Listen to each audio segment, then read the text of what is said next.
Praėjusią savaitę Vilniuje šurmuliavo medikų dienos. Vienas iš renginių – kraujo donorystės akcija.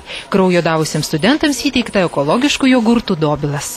Kiekvienas maistas, kuris yra lengvas ir gerai virškinamas, visuomet yra studentų ir labai gerai, o po kraujo davimo to labiau. Medikai linkę bendradarbiauti su Žemaitijos pienu, kadangi jame būtent yra natūralių vitaminų ir kitų naudingų medžiagų, kurios yra tiesiog sveikos. Nuo seno žinoma, sveika virškinimo sistema svarbi visoms organizmo funkcijoms.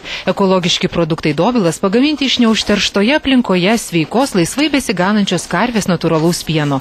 Pritaikius ekologinį gamybos būdą Dobilas, įdiegus tarptautinius standartus reikalavimus atitinkančią maisto saugos kokybės valdymo sistemą.